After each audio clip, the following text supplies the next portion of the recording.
மன ஓட்டத்தினை ஓடுறதுனால பல்வேறு குற்றங்கள், சக்தி இழப்பு ஏற்படுது. பெற வேண்டியது பெறாமல் போயிடுறோம், கிடைக்க வேண்டியது கிடைக்காம போயிடுது. ஒவ்வொரு ஓட்டமும் உங்களுடைய ஆற்றலை அள்ளிட்டு போகுது. ஒவ்வொரு மனிதன் ஆள முற்படுகிறான். அவனுக்கு பிடிச்சதை செய்தால் பாராட்டுறான், பிடிக்காத செய்தான்னா திட்டுறான். அப்போது மனதை நிறுத்துவது என்பதன் மீது நம்ம கவனம் செலுத்தலைன்னா, தேவையற்ற எண்ணங்களிலிருந்து விலகணுன்றதை கவனம் செலுத்தலைன்னா, தேவையில்லாத நம்மளை அடையும். நம்ம தான் திருத்திக்கணும்.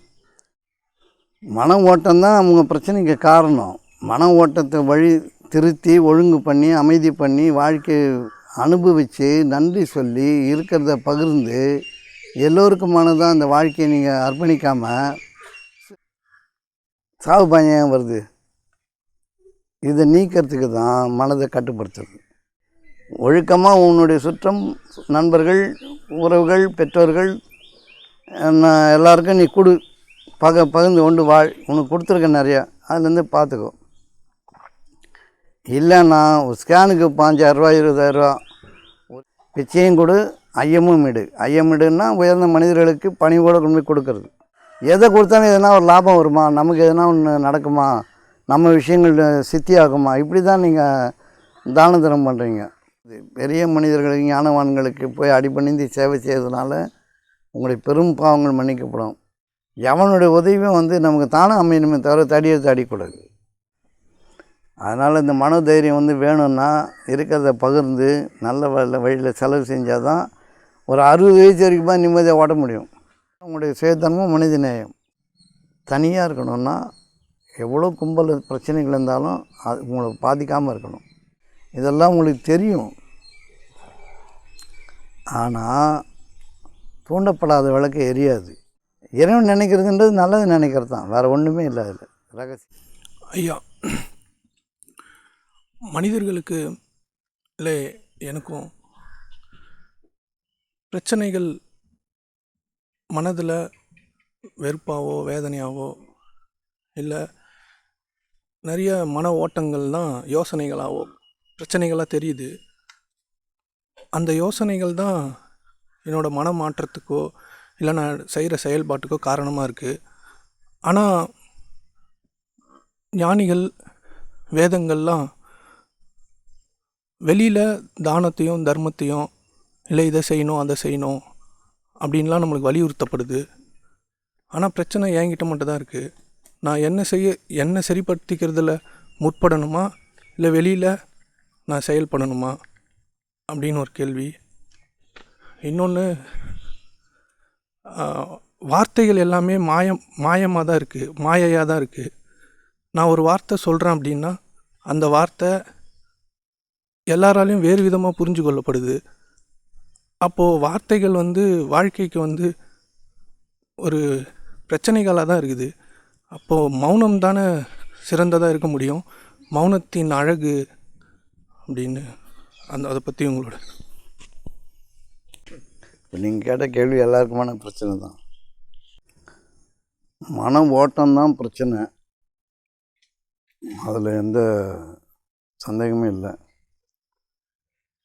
மன ஓட்டம் தேவையில்லாமல் ஓடுது. ஏதோ பிரச்சனைகளில் போயிட்டு ஓடுது நம்முடைய மனம். சும்மா இருக்க முடியல.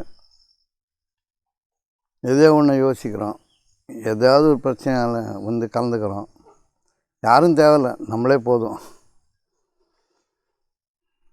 இந்த மன ஓட்டத்தை நிறுத்துறது தான் போராட்டம்.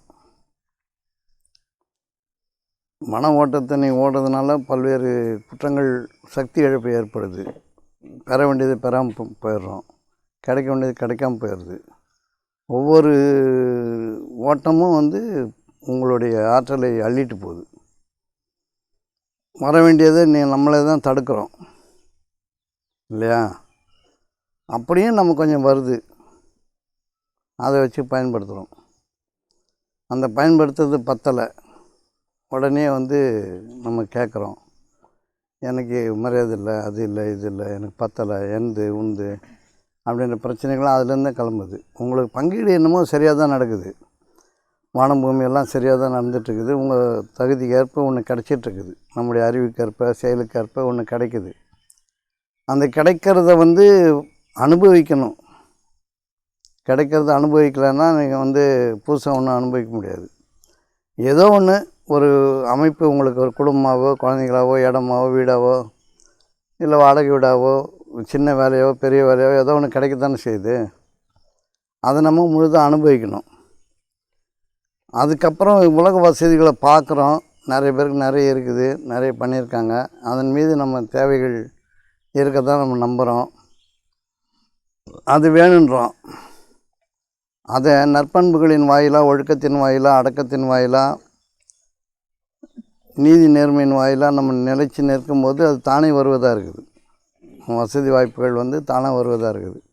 இறைப்புறத்துலேருந்து வர்றதுக்கு உங்களுக்கு எந்த தகுதி நிலைப்பாடும் தேவையில்லை. ஆனால் நீங்கள் உலகத்தை சுரண்டாமல் இருக்கணும். நம்முடைய தேவைகள் வந்து நிரப்பமாக இருந்தது உங்களுக்கு கொடுக்கப்பட்டிருக்கிறது போதும்.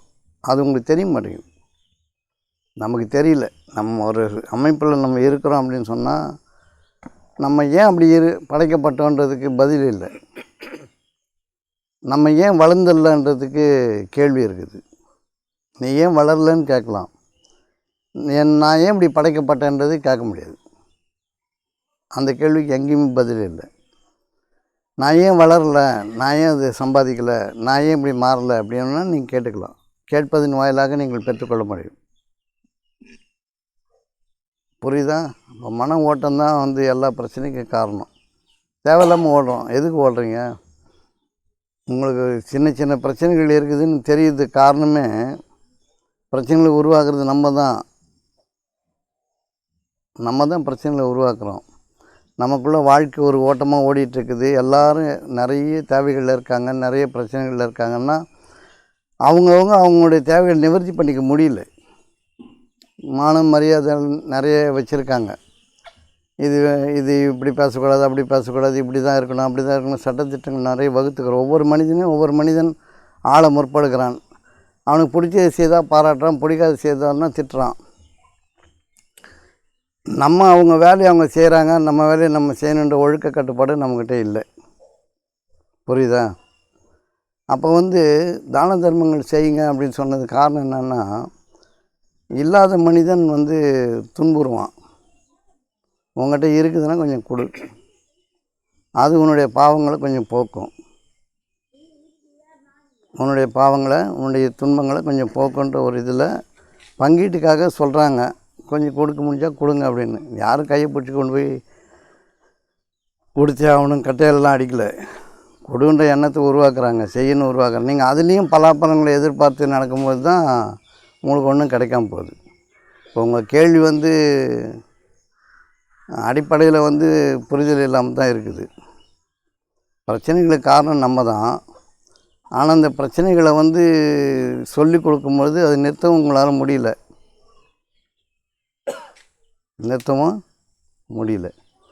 உங்களுடைய எண்ணத்துக்கு ஏற்ற மாதிரி நீங்கள் ஓடுறீங்க. எவ்வளோ தான் நல்லது சொல்லி கொடுத்தாலும் எங்கே கேட்குறோம்? நம்ம கேட்குறது இல்லை. இந்த உலகம் வந்து பல்வேறு விதமாக படைக்கப்பட்டிருக்கு. ஏழை, படித்தவன், படிக்காதவன், பலசாலி, பலகீன, காமுகன், இப்படி நிறைய விஷயங்கள ஞானவான்கள் இப்படி இருக்கிறாங்க. அவங்கவுங்க இயல்புக்கு ஏற்ற மாதிரி உலகத்தில் செயல்படுவாங்க. அது நடந்துகிட்ருக்கோம். நீங்கள் ஒரு பொதுவான உலகத்தை அமைக்க முயற்சிக்கிறீங்க. பொதுவான உலகத்தை வந்து எல்லாருக்கும் எல்லாம் அப்படின்னும்போது அது இயற்கையில் படைப்பில் இல்லாமல் இருக்குது. எல்லாருக்கும் எல்லாம் தான் வந்து வானத்துலேருந்து வந்துட்டுருக்குது. வானம், மழை, காற்று, சூரியன்லாம் வானத்துலேருந்து எல்லாத்துக்கும் எல்லாமே தான் வருது. பூமியில் வரும்போது அது மாறிப்போகுது. ஏன்னா வானத்தின் மழை வந்து கிணத்துல விழுந்தால் கிணத்து தண்ணி, ஆற்றுல விழுந்தால் ஆற்று தண்ணி, சேத்துல விழுந்தால் சேத்து தண்ணி, வயலில் விழுந்தால் வயல் தண்ணி, அப்படி மாறுற மாதிரி இந்த கொடை உங்கள் பூமியில் வந்து அடையும் போது நீங்கள் ஏழையாவோ பணக்காரனாவோ இல்லை அருவருப்பானவனாவோ அழகானவனாவோ நீங்கள் மாறுறீங்க. உங்கள் எண்ண ஓட்டங்கள், மன அமைப்பு எப்படி இருக்கோ அதுக்கேற்ற மாதிரி இந்த படைப்புகள் உங்கள் மேலே வேலை செய்யுது. அப்போது மனதை நிறுத்துவது என்பதன் மீது நம்ம கவனம் செலுத்தலைன்னா, தேவையற்ற எண்ணங்களிலிருந்து விலகணுன்றதை கவனம் செலுத்தலைன்னா தேவையில்லாத நம்மளை வந்து அடையும். தேவையில்லாதது அடையும் போது உங்கள்கிட்ட இருக்கிற நல்லவைகளை நீங்கள் செலவு செய்யும்போது அந்த தேவையில்லாதது வந்து உங்களை துன்புறுத்தாமல் இருக்குன்றதுக்காக தான் தானம் செய்ய தர்மம் செய்யணும்னு சொன்னாங்க. நம்ம தான் திருத்திக்கணும். திருத்த முடியல, ஒரு தேவையில்லாத வந்துருச்சுன்னா நீங்கள் தான தர்மம் செய்யணும், இல்லைன்னா ஹாஸ்பிட்டலில் செலவு பண்ணணும், ஏதோ ஒரு செலவு பண்ணணும். அந்த காலத்தில் வந்து பெரிய மருத்துவமனைகள் அது இது இல்லாமல் இருந்திருக்கும். தான தர்மங்கள் செய்யுங்க, கொடுங்க, நல்லதை வளர்த்துக்கன்னு சொல்லியிருப்பாங்க. இப்போ தான தர்மம் செய்கிறதுக்கெலாம் யாரும் மனம் கிடையாது. எதனா ஒன்றுன்னா ஹாஸ்பிட்டலில் போய் படுத்துக்கலாம். எப்படி இருந்தாலும் நீங்கள் செலவு பண்ணி தான் ஆகணும். உங்கள் தீமைகளுக்காக நீங்கள் செலவு பண்ணணும் போது மக்களுக்கு சாப்பாடு கொடுக்கறது, படிக்க வைக்கிறது, துணிமணி வாங்கி கொடுக்குறது, இல்லாதவனுக்கு கொடுக்குறதுல செலவு பண்ணால் இந்த நோய்கள் போகிறதுக்கான வாய்ப்புகள் அதிகம் இருக்குது. இது ஞானவான்கள் கண்டு இருக்கிறாங்க. அதன் வழியில் உங்களை செலுத்தினா நம்மளால் அதை கூட செய்ய முடியல. நம்ம வந்து அறிவின் பின்னாடி ஒளிஞ்சிக்கிட்டு டாக்டர் பின்னாடி போய் நின்றுக்கிறோம். நம்மளை பாதுகாத்துக்கிறதுக்கு எல்லாம் வச்சுக்கணும். அதையும் செலவு பண்ணி தானே ஆகுறீங்க. இப்போ ஒரு குழந்தை பிறக்கணுன்னா 1,50,000 ரூபா. அந்த காலத்தில் சும்மாவே பிறந்தது. இப்போ சும்மா பிறக்க விட மாட்டான். சும்மா தானாக பிறக்கிறதுக்கு விட மாட்டான். இப்போ நீங்கள் என்ன பண்ணுறீங்க? உங்கள் மன ஓட்டங்களை பிடிச்சிட்டான், உங்களை கட்டுப்பாடு கொண்டு வந்துட்டான். நான் என்ன ஒரு கேள்வி கேட்குறேன்னா,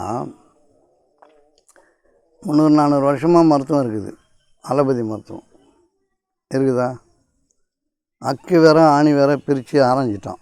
மூளை தனியாக, எலும்பு தனி, சதை தனி, நரம்பு தனி, கால் தனி, கை தனி, லிவர் தனி, லங்ஸ் தனி, எல்லாத்துக்கும் ஒரு டாக்டர் இருக்கிறான்.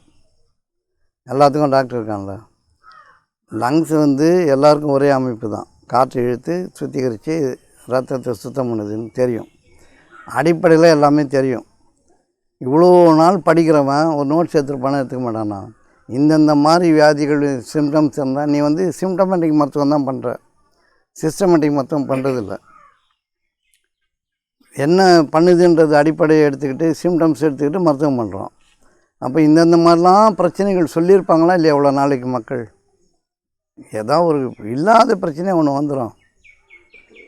இப்படி இருக்குதுங்க, அப்படி இருக்குதுன்னா நோட்ஸ் எடுத்து ஒரு டெரைவ் பண்ணியிருக்கணும்.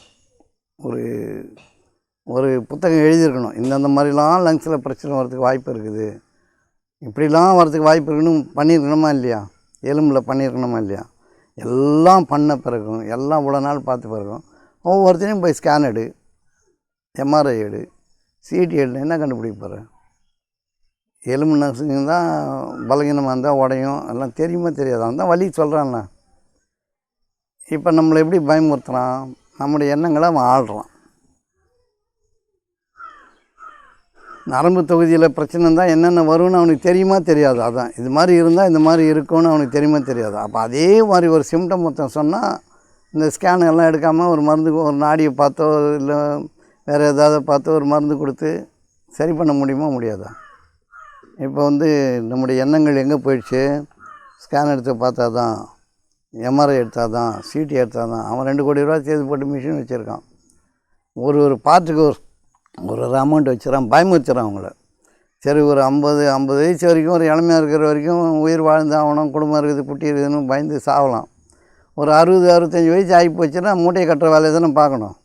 அப்புறம் முத்துக்கணும் ஓடனா என்ன அர்த்தம்? அது என்ன பண்ண போகிறோம்? இப்போ நீங்கள் வந்து தான தர்மம் செய்யலைன்னா இப்படி போய் மாட்டிக்க வேண்டியது தான். சொல்லப்படுறது காரணம் இதுதான். மாட்டிக்காத மன உளைச்சல். ஒரு 60க்கு மேலே மூட்டையை கட்டலாம் அப்படின்ற மூட்டை வந்து கட்டிடணுன்ற நம்பிக்கை இருந்ததுன்னா நீ தைரியமாக இருப்பல்ல. 60-70க்கு அப்புறம் தொங்கின்னு இருக்கணும் அப்படின்னா என்னத்துக்கு உனக்கு? தொங்கி என்ன பண்ண போகிற? எவனா பிடிச்சிக்கணும், உன்னை சுற்றணும், உன் கழிவுகளை எவனா அள்ளணும். உனக்கு அறிவுன்னு ஒன்று இருக்குது. அவனுக்கு முடியலன்னா போய் சேர வேண்டியது தானே. புரியுது உங்களுக்கு? இப்போ இவனை நம்பி ஸ்கேனு கோனுன்னு இவங்ககிட்ட போய் நின்று நேற்று தூக்கின்னு வரானுங்க. ஒரு ஆள் முடியவே இல்லை, தூக்கி எம்ஆர்ஐயில் உள்ளே தள்ளுறானுங்க. புரியுது உங்களுக்கு? அப்படி அவனை காப்பாற்ற முடியாதுன்னு தெரியுது. நடைய இழந்து போச்சு. நடை போன பிறகு என்ன பண்ண முடியும்? சாறு காலத்தில் சங்கரான்னு சொல்லிட்டு உட்காந்து வேண்டியது தான். எனக்கு அதை பாரு, எலும்பை பாரு, முட்டியை இந்த நம்பிக்கை வந்து நம்மளை என்ன பண்ணோம்? நம்ம என்ன ஓட்டங்கள் பலப்படலை, மனம் ஓடிக்கிட்டே இருக்குது. எப்படியும் நம்ம உடம்பு விழுந்துடும். ஒரு பொறுப்பு இருக்கிற வரைக்கும் இறைவன்கிட்ட பிரார்த்தனை பண்ணி அதை சரி பண்ணிக்க முயற்சி பண்ணணும். முடிஞ்ச அளவுக்கு ஏதோ வீட்டு வைத்தியம், கை வைத்தியம் அப்படி பண்ணிக்கலாம். புரியுதா உங்களுக்கு? ஒரு வயசுக்கு மேலே மனப்பக்குவம் அடையணும்ல, அதுக்கு தான் வந்து நல்லொழுக்கம் கற்றுக் கொடுக்கணும், இந்த தைரியத்தை கற்றுக் கொடுக்குறது தான். உடம்பு எப்பேற்பட்ட மகானாக இருந்தாலும் உடம்பு விழுந்துடும், அதில் எந்த சந்தேகம். தானே விழும் தன்மையுடையது உடம்பு. நம்ம எவ்வளோ தான் காப்பாற்றினா உள்ளே மாறினே வரும். அதுக்குன்னு ஒரு சக்தி கொடுக்கப்பட்டிருக்குது. அந்த சக்தியை வந்து நம்ம வளர்த்து எடுத்தோம்னா நிம்மதியாக செத்து போகலாம். அதுக்கு தான் இந்த நல்ல ஒழுக்கங்கள் தான தர்மங்கள்லாம் உனக்கு கற்றுக் கொடுக்கப்பட்டது. பகிர்ந்து வாழு, கொடுத்து வாழு, பகுத்துண்டு பல்லுயிர் ஓம்புதல் நூலர் தொகுத்தவற்றெல்லாம் தலைன்னு சொன்னதெல்லாம் நல்ல ஒழுக்கங்களுக்கு நல்ல காரியம். எவனாவது அதில் சிந்திக்கிறானா? இல்லை அது உனக்கு கொடுக்கணும், காசு கொடுக்கலாம், கொஞ்சம் சாப்பாடு கொடுக்கலாம், அது நல்ல விஷயங்கள் செய்கிறவங்களுக்கு உதவி பண்ணலாம், எதாவது சிந்திக்கிறானா? எதையாவது போய் நம்புறது, எங்கேயாவது காசு போட்டுறது, எங்கேயாவது இறைக்கிறது, இல்லை நைட்டெல்லாம் சினிமா பார்க்குறது, ட்ராமா பார்க்குறது, ஏதோ என்டர்டெயின்மெண்ட்டாக தான் நம்ம வாழ்க்கை போகுது. அப்படி தான் நம்ம சிந்திக்கிறோம். மன ஓட்டங்கள் நிறுத்தப்படவே இல்லையே, மன ஓட்டங்கள் உயர்ந்த விஷயத்தை நோக்கி திருப்பப்படவே இல்லையே. வீணான கதைகள் பேசுகிறது, வீணான விஷயங்களை சிந்திக்கிறது, தேவையில்லாததன் மீது தீர்க்கமாக வாதாடுறது, புரியாததன் மீது புரண்டு உருள்றது, இதெல்லாம் உங்களை வந்து வாழ்க்கையை போக்கி இந்த 60 வயசு தள்ளிக்கிட்டாலே போதும். அப்புறம் கப்புக்குன்னு ஒன்று வந்து பிடிக்கும், நிம்மதி இல்லாத வாழ்க்கை ஆகிடும். மன ஓட்டம்தான் அவங்க பிரச்சனைக்கு காரணம். மன ஓட்டத்தை வழி திருத்தி ஒழுங்கு பண்ணி அமைதி பண்ணி வாழ்க்கையை அனுபவித்து நன்றி சொல்லி இருக்கிறத பகிர்ந்து எல்லோருக்குமானதான் அந்த வாழ்க்கையை நீங்கள் அர்ப்பணிக்காமல் உங்களுடைய விஷயத்தை மட்டுமே பெரிதுபடுத்தி மானம் மரியாதைலாம் பேசிக்கிட்டு சுற்றிக்கிட்டு அலைஞ்சிக்கிட்டு கலவரத்தை உண்டு பண்ணிக்கிட்டு வாயாடிக்கிட்டு தேவையில்லாத பேசிக்கிட்டு அசிங்கம் பண்ணிக்கிட்டு இப்படி இருந்து போனீங்கன்னா எதாவது நோய் நொடி வந்துச்சுன்னா நம்ம இப்படி தான் போய் மாட்டிக்க வேண்டியது.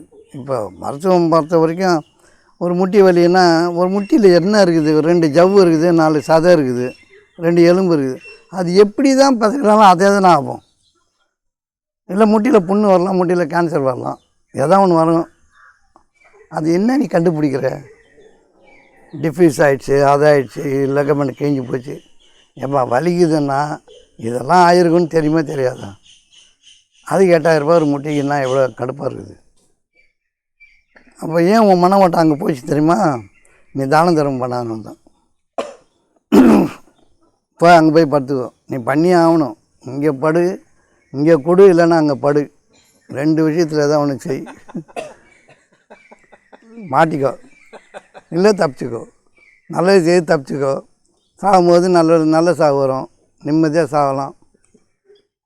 நிம்மதியாக சாகிறதுன்றது இறைவனை சந்திக்க போகிறோன்ற ஒரு திருப்தியோடு இருக்கும். கடவுள் பார்க்க போகிறோம், கடவுள்கிட்ட போகிறோம், சிவனடிக்கிட்ட போகிறோம், பரமபாதத்தை அடையிறோம், வைகுண்டம் போகிறோம். இன்னொன்று இருக்குது, அது பேர் என்னது? என்ன அது எதுவும் வைகுண்டம். இன்னொன்று இல்லை சிவனுக்கு கைலாசத்துக்கு போகிறோம். எங்கேயாவது நல்ல இடத்துக்கு தானே போகிறேன். நீ சிவலோக பதவி அடைந்தார். சிவலோகத்தில் பதவி அடையிறதுக்கு உனக்கு ஏன்டா பயம் வருது? சாவு பயம் ஏன் வருது? இதை நீக்கிறதுக்கு தான் மனதை கட்டுப்படுத்துறது. இருக்கிற காலெல்லாம் மனதை அசிங்கமாக ஓட விட்டுட்டு எவன் பிரச்சனையிலையோ தலையிட்டு பொண்டாட்டி இப்போ பிரச்சனையை பார்க்க முடியாமல், ஏச்சு தாங்க முடியாமல், பேச்சு தாங்க முடியாமல், பிள்ளைங்க அடங்காது. பிள்ளைங்க அங்கே இஷ்டத்துக்கு எதுனா ஆட்டம் போடும், சொன்ன பேச்சு கேட்காது, மதிக்காது. அதுங்களுக்கு தெரியாது. நான் ஊட்டினேன் பாட்டினேன் காட்டினேன் அப்படின்னா நீ அதுங்களுக்கு தெரிஞ்சால் தானே தெரியும். என்னை மதிக்கலை, என்னை விட்டு போயிட்டான், அப்படி இப்படின்னு நம்ம குறை தான் பேசலாம். இதெல்லாம் அடங்கிறதுக்கு தான் இந்த எண்ணெய் ஓட்டங்கள்லேருந்து விலகி பிரச்சனை உங்கள்கிட்ட இருக்குது பார்த்துங்க, இருக்கிறத கொடுங்க, இருக்கிறத பகிர்ந்துட்டு வாழுங்க, தான தர்மம் செய்யுங்க, நல்ல வழிக்கு வாங்க. ஏன்னா உலகம் முடியும் தருவாயில் நம்ம இது எல்லாத்தையும் அப்படியே விட்டுட்டு தான் போகணும். எது நம்மளை காப்பாற்றாது, மக்கள் தொகையும் பொருள் பெருக்கவும் நம்மளை காப்பாற்றாது. நல்லொழுக்கமும் சாந்தமான மனநிலையும் இந்த பிறருக்கு கொடுக்கின்ற துறவு மனநிலை வேணும். பிறருடைய வாழ்க்கையை அனுசரிக்கிற, பிறருக்கு உதவி செய்கிற, குற்றங்களை பொறுத்து கொள்கிற மனநிலை கற்றுக்கணும். இதுக்கு தான் பெரியவங்க உங்களுக்கு சொல்லிக் கொடுத்தாங்களே தவிர, ஆண்ட அனுபவித்த ஞானிகள், எல்லாம் அறிந்த ஞானிகள் இது தான் சொல்லிக் கொடுத்தாங்களே தவிர உன் பிரச்சனை ஒன்றால் தீர்த்துக்க முடியாது. நீ தான் மாட்டின்னு சாவறிய. லேசாக திகில் போட்டால் போதும், ஒன்றும் இல்லை. இப்போது என்னென்ன சட்டம் வருது பாருங்கள், பயமாக இருக்குது. மருத்துவம் கொரோனா போட்டு விட்டான் ஊசியை, உனக்கு என்ன ஆகுதுன்னா அவனுக்கு பற்றி கவலை இல்லை. அதுன்றா இதெல்லாம் வராமல் இருக்கணும், நோய் வராமல் இருக்கணும்னா நம்மளை பாதுகாத்துக்கணும். அப்படி இருந்தாலும் அரசாங்கம் ஒரு சட்டம் போட்டுச்சுன்னா நீ தப்பிக்க முடியாது. இப்போ வந்து 1லேருந்து 16 வரைக்கும் ஊசி போடணும்னு சொல்லியிருக்கிறோம். போட்டு தான் ஆகணும். அது போட்டால் நோய் வரக்கூடாதுன்றதுக்காக அவங்க போடுறாங்க. அந்த நோய் வராமே இருக்கணும். அதுக்காக இது தப்புன்னு சொன்னால் நம்ம தப்பிக்க முடியாது. தப்பிக்க முடியுமா? 1லேருந்து 16 வயசு வரைக்கும் ஊசி புற்றுநோய் ஊசி போட போகிறாங்க. அரசாங்கம் ஒரு திட்டம் கொண்டு வந்தால் எல்லா குழந்தைகளும் போடுவாங்க. அவங்க நல்லெண்ணத்தின் அடிப்படையிலே போடுறாங்கன்னு நம்ம வச்சுப்போம். அது ஊழலுன்னுவான், அதுன்னுவான், இதுன்னுவான், அப்படின்னுவான், மெடிக்கல் மாஃபியானுவான். ஆனால் அரசாங்கம் முடிவு பண்ணிட்டால் எதையும் தடுக்க முடியாது. நீ ஊசி போட்டாலும் ஊசி போடலான்னா நோய் வரக்கூடாது. கடுமையான நோய்கள் நம்மளை தாக்கக்கூடாதுன்றதுக்காக நல்ல ஒழுக்கங்கள் போதிக்கப்படுது. நல்லதை பேசி, பெற்றோர்களை மதிச்சிரு, நன்றி கொடு இரு, பெற்றோர்களை பாதுகாத்துக்கோ, கூட உடன் பிறந்த சகோதரர்களுக்கு பகிர்ந்து கொடு, நண்பர்களுக்கு வேண்டிய உதவி செய். இடுக்கன் வருங்கள் நகுன்னும் போது உடுக்க எழுந்தவன் கைப்போல அங்கே இடுக்கன் களைவதான் நட்புன்ன மாதிரி நட்பை ஒழுங்கு பண்ணிக்கோ. இன்னும் நல்ல ஒழுக்கங்கள் சொல்லித்தரப்படுது இல்லை. இப்போ இதெல்லாம் வந்து நீங்கள் தான தர்மம் பண்ணுறது வந்து ஒரு நம்மளை சரியாக்கிடுமா அப்படின்னா, பண்ணாமல் இருந்து பாரு, பண்ணியும் பாரு. ரெண்டுத்தையும் ஒரு முடிவு நீங்கள் தான் வரணும். பண்ணுறதுனால என்ன லாபம், பண்ணாததுனால என்ன தப்புன்றது உங்களுக்கு தானாக புரியும். சொல்கிறதே அவங்க என்ன, நீ வந்து கெட்ட பேச்சு பேசாத, நல்லதை பண்ணுன்னு சொல்கிறது தப்பா, தான தர்மம் பண்ணுன்னு சொல்கிறது தப்பா? பண்ணு. நீ ஹாஸ்பிட்டலுக்கு போய்டு, அங்கே போய்டு, இங்கே போய்டு, ஆப்ரேஷன் பண்ணிக்கணும் மட்டும் உடனே ஓடிடுறீங்க. தான தர்மம் பண்ணுன்னா பண்ண மாட்டேறீங்க. இதே ஒரு நோய் வந்துச்சுன்னா பையன் தூக்கடா பையன், ஸ்பெஷலிஸ்ட் யாருக்கிறான் மொத்தம் விடாமல் தேடுறது. நேற்று ஒரு மருத்துவர் வந்தார். எனக்கு முட்டி வலி. அவர் என் பொண்ணு கூட படித்தவர். அவர் வந்து எம்ஆர்ஐ ஸ்கேன் ஒன்று எடுக்கணுன்ட்டார். நான் கேட்குறேன், எத்தனை முட்டியை பார்த்துருப்பீங்க? இந்த வலி ஒருத்தன் கூட சொல்லாமல் இருந்திருப்பான். அது வந்து கண்டுபிடிச்சி என்ன பிரயோஜனன்றேன் நான். நீ மரியாதையாக உனக்கு தெரிஞ்சதை பண்ணு. நீ ஊரில் இருக்கிற மிஷினெல்லாம் எடுத்துன்னு வந்து என் கூட போட்டேன்னா அது லாய்க்கப்படாது. இல்லை என் பொண்ணு ஒன்று டாக்டர், நீ படித்தே ஆகணும். நான் ஒரு ப்ரெஷர், சரி பொண்ணு டாக்டர் படிக்க வச்சுக்கிறோம். போனால் லாக் பண்ணுறான், என்னை கழுத்தெல்லாம் லாக் பண்ணுறான். எடுறா எல்லாத்தையும்ட்டேன், எடு எல்லாத்தையும், சாவு வந்தால் வரட்டும், நீ விடு, என்ன ஆளை விடு, லாக் பண்ணு. டாக்டர்லாம் வந்து இல்லை படு, என் பொண்ணு வந்து சொல்லிடுச்சு, பார்த்தே ஆகணும், அப்பா வயசாகின போகுது, ஒரு இதை பார்த்துடலாம். சரின்னு போனால் மாட்டுறான். நான் சொல்கிறேன், எடுறா எல்லாத்தையும், இன்னும் பார்க்க வேணாம். அது நசுங்கன்னா மயக்கம் வரும், தள்ளாடும், உடம்பு ஆடும். இதுக்கு உனக்கு மாத்திரை கொடுக்க தெரியுமா தெரியாதா? நீ இதை பார்த்து என்ன பண்ண போகிற? ஏன் வந்து சாவுக்கு தயாரான பிறகு உனக்கு என்ன பயன்றேன் நான். எப்படி சாக போகிறான்னு தெரியுது தானே. அது என்ன பிரச்சனை இருக்குது உனக்கு? ஏதோ சின்ன பசங்க இருக்குது, இப்போ பொண்ணு கல்யாணம் பண்ணணுன்னா கொஞ்சம் உயிரை தப்பிக்க வச்சுன்னா உயிரை எவன் கொடுக்குறானோ அவங்ககிட்ட வேண்டிக்க வேண்டியதுதான். சரி, வீட்டு வைத்தியம், கை வைத்தியம், அதை இப்போ டயர்டாக இருந்தால் கொஞ்சம் மோர் குடிச்சிக்கோ, டயர்டாக இருந்தால் கொஞ்சம் நேரம் படுத்துக்கோ, கை வைத்தியம் பண்ணிக்கோ. இல்லை ஏதாவது சரி மாத்திரையே மாத்திரையும் தின்னுக்கோ. பெரிய பெரிய வேலையெல்லாம் செஞ்சு உயிரை காப்பாற்றி என்ன பண்ணப்பா? இதுக்கு தான் இந்த நல்லொழுக்கங்கள் சொல்லிக் கொடுக்குறது. இப்போ இந்த தைரியம் வருதுன்னு இந்த தைரியம் வருதுன்னா எப்படி வருது? ஒரு அளவுக்கு மேலே மூட்டையை கட்டணும்னு முடியாயிடுச்சு, கட்டிட்டு போகிறோம், நல்ல ஒழுக்கத்தில் போகிறோம். இப்போ ஒரு 5 லட்ச ரூபா செலவாகுதுன்னா அது புள்ளக்குட்டிக்கு வச்சு பொறுத்தான், இல்லை யாருக்காவது தனம் பண்ணிட்டு பொறுத்தான். என்ன காப்பாற்றி என்ன பண்ண போகிறோம்? அதுக்கு தான் தானம் தர்மம் பண்ணணும். இல்லைன்னா ஹாஸ்பிட்டலுக்கு கொடுக்கணும். எப்படியும் அவங்க பணம் பிடுங்கப்படும், அதில் எந்த டவுட்டும் கிடையாது. ஒன்று நீயா கொடுத்துரு, இல்லைன்னா நாங்கள் பிடிக்கிடுவோம். 2 விதி தான் இருக்குது. ஒழுக்கமாக உன்னுடைய சுற்றம், நண்பர்கள், உறவுகள், பெற்றோர்கள் எல்லாருக்கும் நீ கொடு, பகிர்ந்து கொண்டு வாழ். உனக்கு கொடுத்துருக்க நிறையா, அதுலேருந்து பார்த்துக்கோ. இல்லைன்னா ஒரு ஸ்கேனுக்கு 5000 ரூபா 20000 ரூபா, ஒரு எலும்புக்கு, ஒரு நரம்புக்கு, ஒரு அதுக்கு இதுக்கு எல்லாத்தையும் வாங்கிடுவாங்க காசு. புரியுது உங்களுக்கு? வாங்கினாலும் உங்களுக்கு நிம்மதியும் இருக்காது. 45 நிமிஷம் இப்படியே படுன்னா எவன் படுப்பான்?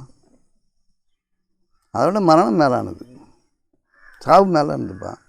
நிம்மதியாக சாவலாம்ல. உணவு தள்ளுற மாதிரி தள்ளுறான் உள்ள.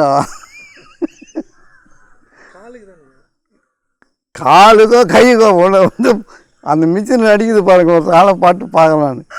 சங்கு ஊதுதுங்க அந்த எம்ஆர்ஐ மிஷினு. டிங் டாங் பா அவன் வேற ஓடிட்டான். இது நம்மளை காப்பாற்றணும் போய் நம்மளை வந்து அங்கே நான் கொஞ்ச நேரம் படுத்து முட்டி எடுணும், நீ கழுத்தை எடுணும், எனக்கு ஆடுது உடம்பு. அது என் பசங்க வந்து ஏதோ ஒன்று பார்த்துடலாம், அவங்க டாக்டர் ஆச்சே, சரி படிக்க வச்சோமே போகலான்னு பார்த்தா ஊதுறான் சங்க. அவரா எல்லாத்தையும் அவுத்து போட்டு நான் பாட்டில் வந்துட்டேன். எதுக்கு இப்போ தக்க வச்சு என்ன பண்ண போகிறோம்? இதுக்கு நம்ம ஒரு விஷயம் இருக்குதுன்னா கடவுள்கிட்ட கேட்கணும். அந்த முட்டி மட்டும் எடுக்கிறாங்க, எடுத்துகிட்டு ஊதுறான் சங்கு. நான் போன மாதிரி படுத்துனுக்கிறேன் உள்ள. கழுத்தை மாட்டினோன்னே எனக்கு டென்ஷன் ஆகிடுச்சு, எல்லாத்தையும் காட்டி போட்டேன் நான். சரி, அதுக்கப்புறம் டாக்டர் அந்த சொன்னேன், உனக்குன்னு ஒரு மருத்துவம் இருக்குது, அதில் அறிவில் வாழ். மிஷின் மருத்துவம் பார்க்குறான்னா சரி, விருப்பப்படுறவங்க பயம் இருக்கிறவங்க போய் பார்க்கட்டும். எனக்கு பற்றி தான் நான் பேசுகிறேன், எல்லாரை பற்றியும் பேசலை. என்னை பற்றி ஒரு கருத்து தான் அது. எல்லாருக்குமான உயிர் பயம் இருக்கிறவங்க ஏதோ செலவு பண்ணி பார்த்துக்கிட்டோம், அது தப்பு இல்லை. நீங்கள் கேட்குற கேள்வி ஏன் தான தர்மம் பண்ணணுன்னா, தான தர்மம் பண்ணால் இதெல்லாம் வராமல் இருக்குன்னு ஞானிகள் சொல்கிறாங்க. உயிர் பயம் வராது, நோய் அதிகம் பாதிக்காதுன்னு ஞானிகள் சொல்கிறாங்க. தெரிஞ்சவங்க சொல்கிறாங்க, அது செய்துட்டு போக வேண்டியது தான். இல்லைன்னா ஹாஸ்பிட்டலில் போய் அவசரப்பட வேண்டியது. எங்கே இருந்தாலும் படுத்து பிடிக்கிறோம், பிடுங்குறானா இல்லையா? அப்போ ஒழுக்கம் வந்து நல்ல நெறி, நீதி, நேர்மை, நியாயம், இதெல்லாம் கட்டுப்பாடெல்லாம் எதுக்கு? மன ஓட்டத்தை நிறுத்தினா தான் வரும். இப்போ நீங்கள் மனம் ஓடும் பாருங்கள், எதனா ஒன்று இருக்குதுன்னு சொல்லிட்டான்னா அது தெரியாத வரைக்குமாவது நிம்மதியாக சாப்பிட்டு சேர்த்து போகலாம். தெரிஞ்சிடுச்சுன்னா நித்திய மரணம். ஐயோ என்ன பண்ணுமோ ஏது பண்ணுமோ, என்ன பண்ணுமோ ஏது பண்ணுமோ, அப்படி ஆகிடுமோ இப்படி ஆகிடுமோ, இதை தப்பிக்கலாமா அதை தப்பிக்கலாமான்னு குழம்பியே நீ தூக்க ஆரம்பிச்சுருவேன். புரியுதா? எதுக்கு ஞானவான்கள் வந்து தானம் தர்மம், தர்மம் என்பது கடமை, you have to do it. தானம் என்பது உன்கிட்ட இருந்துக்கு நீ பகிர்ந்துக்கணும். ஐயமிட்டு உன், ஐயமும் பிச்சையும் ஆந்தனையும் கை காட்டி, பிச்சையும் கொடு ஐயமும் இடு. ஐயமிடுன்னா உயர்ந்த மனிதர்களுக்கு பணிவோடு கொண்டு போய் கொடுக்கறது. ஐயமிடுதல்னா மேலான மனிதர்களுக்கு பணிந்து கொண்டு போய் இந்தாங்க ஐயா நீங்கள் எடுத்துங்கன்னு கொடுத்தா அது ஐயம். பிச்சைனா கேட்குறவங்களுக்கு கொடுங்க. ரெண்டும் செய்யணும். நம்ம ஐயம் விட்டதில் பிச்சையும் ஏறதில்லை. எதை கொடுத்தாலும் எதனா ஒரு லாபம் வருமா, நமக்கு எதனா ஒன்று நடக்குமா, நம்ம விஷயங்கள் சித்தி ஆகுமா, இப்படி தான் நீங்கள் தான தர்மம் பண்ணுறீங்க. அது இல்லை, இது ஒரு பங்கீடு. புரியுதா உங்களுக்கு? உங்களுடைய துறவு நிலை என்பது வந்து உலகத்துக்கான வாழ்க்கையை நீங்கள் வாழணும், உங்களுக்கான வாழ்க்கையை நீங்கள் பயம் இல்லாமல் வாழணும். இறைவனை தவிர பயப்படுறதுக்கு இங்கே ஒன்றும் கிடையாதுங்க. அப்படி இருக்கும்போது மனம் வந்து கட்டுப்படணும், மனம் உங்களுக்குள்ளே நிற்கணும், நீங்கள் நினைக்கிறத நடத்தணும், நீங்கள் பேசுகிறது நடக்கணும், சொல்கிறது அரங்கேறணும். இதெல்லாம் வேணுமா வேணாமா? புலம்பி சாகிறத விட ஒரு சின்னதாக ஒரு சொன்னால் நல்லது நடந்துட்டா ரைட்டு தானே. இப்போ உலக காரியங்கள் வந்து உங்களை பதட்டமாக்கிடும். பணம் வந்து பெரிய பதட்டமான விஷயம். ஒரு 10 ரூபா போயிடுச்சுன்னா கூட உங்களால் நிம்மதியாக தூங்க முடியாது. அதே தர்மம் பண்ணியிருந்தால் அது வளர்ந்து வரும். நீங்கள் தான் முடிவு பண்ணணும். பிரச்சனை நம்மக்கிட்ட தான்றது தெரியுது உங்களுக்கு. நம்மக்கிட்ட பிரச்சனையை வந்து மேலும் மேலும் பிரச்சனையை வளர்த்துக்கிட்டே போனால் எப்படி? அது வராமல் இருக்கணும்னா நீ தான தர்மத்தில் ஆரம்பித்தேன்னா நிறைய வழிகாட்டுதல்கள் உங்களுக்கு தானாக வரும். உங்களுடைய குற்றங்கள் மன்னிக்கப்படும். நல்ல விஷயந்தான், எதோ தெரியாமல் செய்திருப்பார் அப்படின்னு சொல்லுவாங்க. அவர் அப்படி செய்கிறவர் இல்லை, எதோ தெரியாமல் செய்திருப்பார். ஒரு தடவை விட்டுருவோமே, நல்ல மனுஷன் கேட்டால் என்ன ஒன்று கொடுப்பாரு, 4 பேர் நல்லா இருக்கிறாங்க அப்படி சொல்லுவாங்கள்ல. அதே நீங்கள் ஒரு பெரிய குற்றவாளியாக இருந்தாலும் தப்பிச்சிக்கலாம்ல. தான தர்மம் செய்கிறதுனால இறைவனுடைய ஒரு ஏற்பாடு தானே இது. ஏன் செய்ய மாட்டேறீங்க? இப்போ தசம பாகம் கொடுன்னு பைபிள் சொல்லுது, 5ல் ஒரு பாகம் கொடுன்னு குரான் சொல்லுது. இந்து தர்மத்தில் எல்லாமே பெரிய பெரிய விஷயங்கள் தான தர்மத்தை பேசியிருக்கு. எல்லா மத மக்களும் வந்து இயன்ற அளவுக்கு அதில் படிக்கிறாங்க, பேசுகிறாங்க. செய்யணும், அவ்வளோதான். செய்தால் அவங்களுக்கு நல்லது. பயம் இல்லாமல் இருக்கும் வாழ்க்கை, வேறு ஒன்றுமே இல்லை. இதனுடைய தத்துவம் என்னென்னா, ஒரு நோய் வந்தால் கூட, ஒரு பிரச்சனை வந்தால் கூட பெரிய பயம் இருக்காது.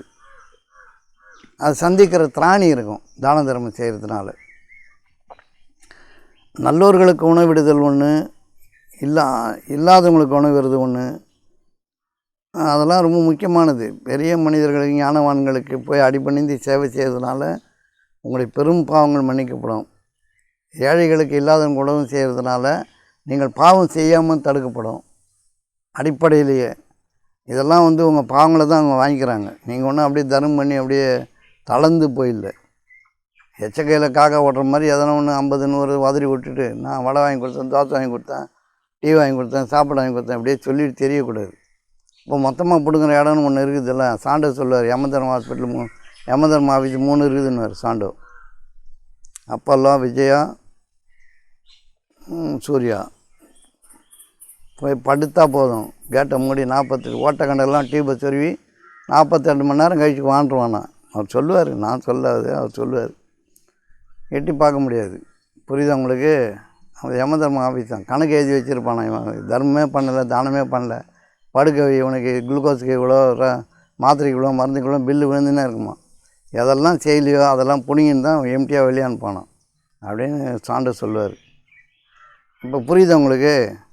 பயமற்ற வாழ்க்கை வாழணுன்னா உங்களுக்கு என்ன வழங்கப்பட்டிருக்கோ அளித்தவற்றிலிருந்து செலவு செய்யும் கூட்ட தரங்க நீங்கள் இருக்கணும். அப்போ தான் பயம் போகும். புரியுதா உங்களுக்கு? மரணம் பெரிய பயமான விஷயந்தான். அதில் எந்த சந்தேகமும் இல்லை. உடம்பு விட்டதும் லேசான விஷயம் இல்லை. அது ஞானிகளுக்கு தான் எளிதான விஷயம். அறிந்து உடனே விடுவாங்க. உயிர் போதுன்னு தெரிஞ்சு உடனே விடுவாங்க. எனக்கு 2 தடவை நான் ஒரு சின்ன அனுபவங்கள் வந்திருக்கு எனக்கு. ஒரு தடவை நைட்டு 2 மணி இருக்கும், குபீர்னு உடம்பு மொத்தமாக வேத்துது, எல்லாம் தூங்கின்னு இருக்காங்க. எனக்கு மட்டும் நல்லா அப்படியே தரையாக தண்ணி ஊற்றுது. எழுந்தேன், அப்படியே தரையில் படுத்துக்கினேன்.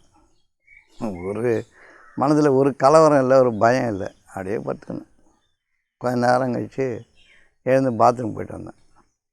திரும்பி திருப்பி திடீர் குபீர்னு வேத்துச்சு, அப்படியே படுத்துக்கினேன்.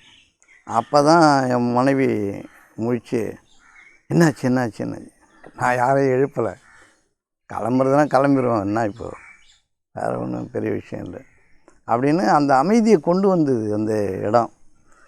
ஒரு பயம் வரல எனக்கு. அதை நான் விரும்புகிறேன். ஏன்னா பெரிய காலம் இவ்வளோ அமைதி இருக்கணுன்றது என்னுடைய விருப்பம். இதுக்கு வச்சுருக்க பொருளெல்லாம் நம்மளை காப்பாற்றுமா? யாரையும் எழுப்ப முடியுமா? எழுப்பினா தான் தூக்கின்னு போய் அந்த டாக்டருங்க போட்டு கூறு போட்டு குழம்பு வச்சுருவானுங்க இல்லை. என்ன ஒரு மரண அமைதி வேணுமா வேணாமா? மரணத்தின் காலத்தில் சாந்தம் சமாதானம் நிலைச்சிருக்கணும்னா நல்லொழுக்கம், நீதி, நேர்மை, இந்த பொருளெல்லாம் நம்ம சாப்பிட்டது பக்கம் எல்லாத்தையும் கொடுத்துட வேண்டியதானே. இதெல்லாம் தூக்கிட்டு போக முடியாது, நமக்கு தெரிஞ்சு தானே இருக்குது. அதில் என்ன ஒரு பெரிய பட்டு இருக்கும் போதே செலவு செய்ய வேண்டியதான். கொஞ்சம் நீ வச்சுக்க. முதல்ல ஒரு பணம் வருதுன்னா கொஞ்சம் தானம் தரம் பண்ணி எல்லாம் சாப்பிடுங்க. பிள்ளைக்குட்டிக்கு இருக்குது. இப்போ பிள்ளைக்குட்டிக்கு சம்பாதிச்சிக்கணும் ஒன்றும் கிடையாது. அதுங்க சம்பாதிச்சு வாழட்டும். நீ இருக்கிறத நீ ஒழுங்கு பண்ணிட்டு போ. நம்ம ட்ரான்ஸ்ஃபர் பண்ணி தானே வைக்கிறோம். இப்போ குழந்தை குட்டிக்குன்னு அது நொண்டியாக தான் போகும். அது ஒழுங்காக இப்போ சின்ன குழந்தைன்னா அதில் பங்கு வைக்கலாம். வளர்ந்த குழந்தைங்களுக்கெல்லாம் அது நம்ம பசங்களுடைய உதவியை தேடக்கூடாது, பசங்க நம்ம உதவியும் தேடக்கூடாது தான் நியாயமான வாழ்க்கை. இதெல்லாம் நமக்கு புரியாததுனால தான் தான தர்மம் கொடுத்து பழகிருந்தால் இது அடிப்படையில் உங்களுக்கு இதெல்லாம் தெரிஞ்சிடும். யாருக்கு கொடுக்கணும், எப்படி செய்யணும், எப்படி வாழணும், எப்படி சாப்பிட்ணும், எப்படி தூங்கணும், என்ன பேசணும், எப்படி பார்க்கணும், பக்கத்தில் எப்படி நடந்துக்கணும், அக்கத்தில் எப்படி நடந்துக்கணும், யாரையும் எப்படி புண்படுத்தாமல் இருக்கணும், நம்ம சம்பாதிக்கிறது கெட்டது எப்படி சம்பாதிக்கிறோம், இதெல்லாம் நீங்கள் சிந்திக்கணுமானம்மா. இது எதுக்கு இந்த நல்லொழுக்கம்னா இந்த தான தர்மங்கள் செஞ்சு நல்ல பாதையில் போகணுன்னா இந்த மாதிரி வாழ்க்கை துன்பங்களை கொண்டு வரும்போது அந்த துன்பங்களை எதிர்கொள்கிறதுக்கான இல்லைன்னா நேர்கொள்கிறதுக்கான தைரியமும் திராணியும் நமக்கு வரும். புரியுதா உங்களுக்கு? அன்றைக்கி அப்படியே நடந்து வந்தேன்னா டிராக்டர் போயின்னு இருந்தது, டவுனில் கீழே விட்டேன் நான் வெயில் நேரத்தில். இவர் அங்கேருந்து ஓடியாடுறதுக்குள்ளே டிராக்டர் எடுத்துக்கிட்டு அதெல்லாம் விழுந்த பிறகு என்ன ஆச்சு, யாரும் தூக்கி விடாத, தூக்கி விடுற வரைக்கும் படுத்துட்டு இருக்க வேண்டியதுதான். பயம்லாம் ஒன்றும் இல்லை. ஐயோ நம்ம விழுந்துட்டோமே அப்படி ஆகிடும். என்ன பயம், விழுந்துட்டோம் அவ்வளோதான். அது அந்த அளவில் நிற்க முடியும் நம்மளால். அந்த மன நிம்மதிக்கு தான் இந்த நம்ம மன ஓட்டத்தை நிறுத்தணுன்றது காரணம். விழுந்துட்டோம் அவ்வளோதான். இப்போ கோழி என்ன பண்ணுன்னா நைட்டுக்கு 6 மணிக்கு மேலே கண் தெரியாது கோழிக்கு. அது மரத்தில் ஏறி குறிப்பாக எந்த விலங்குகளும் ஏற முடியாத இடத்துல போய் கரெக்டாக ஒரு பாதுகாப்பான இடத்துல உட்காரோம். இருட்டில் ஏதோ பிடிச்சிட்டா கோழி கத்துறதோடு நிறுத்திக்கும், தப்பிச்சு ஓடாது. அவ்வளோதான், கண்ணும் தெரியாது ஒன்றும் தெரியாது, பிடிச்சது தான். புரிஞ்சிடுச்சு அவங்களுக்கு, மாட்டிக்கும், அதுவே மாட்டிக்கும். அது மாதிரி நம்மளை மரணம் பிடிக்கும் போது நிம்மதியாக அது கையில் ஒப்படைச்சிட்டு உட்காந்துக்கிறது. அந்த நிம்மதியை பெறத்துக்கான ட்ரைனிங் தான் இதெல்லாம். நல்லொழுக்கம் என்பது அதுக்கான ட்ரைனிங் தான். மரண காலம் ரொம்ப சுபிட்சமாக சுகமாக இருக்கணும், சாந்தம் சமாதானமாக இருக்கணும். ஏன்னா இறைவனை சந்திக்க போகிறோம், பெரும் வாழ்க்கைக்குள்ளே நுழையிறோம். இப்போ இருக்கிற வாழ்க்கை தான் தெரியுதே, இது இப்படி தான் இருக்குதுன்னு தெரியுதே. இதன் மீது ஒரு குற்றக்குறையோடு நம்ம ஏன் சாகணும்? நம்ம எதுக்கு நம்ம வந்து பயப்படணும்? அதுக்கு தான் தான தர்மங்களை பண்ணுங்கள், நல்ல விஷயங்களை செய்யுங்க, பகிர்ந்து உண்ணுங்க, பொருள் பற்றின்படி நிற்காதீங்க, எதையும் உங்களுக்கு சுட்டிக்காதீங்க. இந்த மக்கள் செல்வமும் மக்கள் பெருக்கமும் செல்வமும் உங்களை ஒன்றும் காப்பாற்றாது. உலக வாழ்க்கை வீணும் விளையாட்டு முண்டி வேறு இல்லை.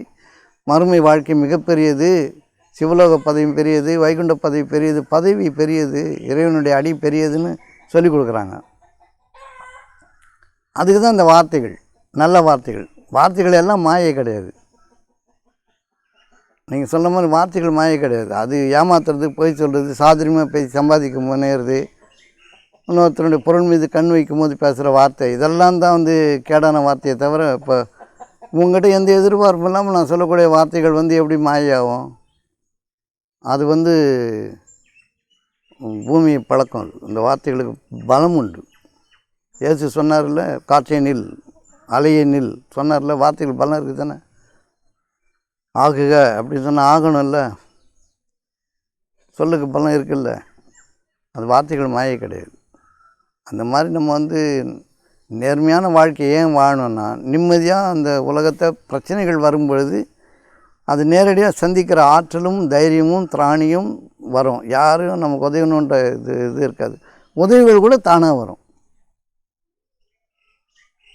இப்போ எம்ஆர்ஐ ஸ்கேன் எடுக்கலாம் கூப்பிட்டு போகிறாங்க. கூப்பிட்டு போகும்போது என் பொண்ணு தான் சொல்லுது, என் பொண்ணும் வரல, பையனும் வரல, யாரோ ஒருத்தர் வர்றாரு. நீ ஏன்டா என்னை கூப்பிட்டு போகல, அப்பா வந்துருக்க, என்னை மதிக்கலை, அது பண்ணல, என்ன செய்யலைன்ற எண்ணம் ஓட்டம் ஓடுமா ஓடாதா? அவன் தான் வரலையா, அவ்வளோதான். வரலன்னா அதுக்கு பேர் என்ன? அவன் வரல. அவன் வந்தானா பற்றியா, போனானா பற்றியா, வச்சானா பற்றியா, நீ ஏன் ஓட்டுற அதை? அப்பான்னு ஒரு இது இருந்ததா, அது இருந்ததா, இது அவன் தான் வரலையா. அப்பா போகிறாரு, நல்லா தாங்கிறாரு, நடக்கிறாரு, போய் பார்த்துட்டு வந்துடுவார். அப்படி என்னை பற்றி என் பசங்க எப்படி தீர்மானம் எடுக்கும் தெரியுமா? எல்லோரும் பொதுவாக நான் போகிற இடம் அது வந்து உற்பத்தி ஆகிடும் அப்படின்னு அவங்க நினச்சிருவாங்க. அப்பா போனார்னா அதை உருவாக்கிடுவார், அப்பா எல்லாத்தையும் சீர் பண்ணிடுவார்ன்ற தைரியம் அதுங்களுக்கு இருக்குது.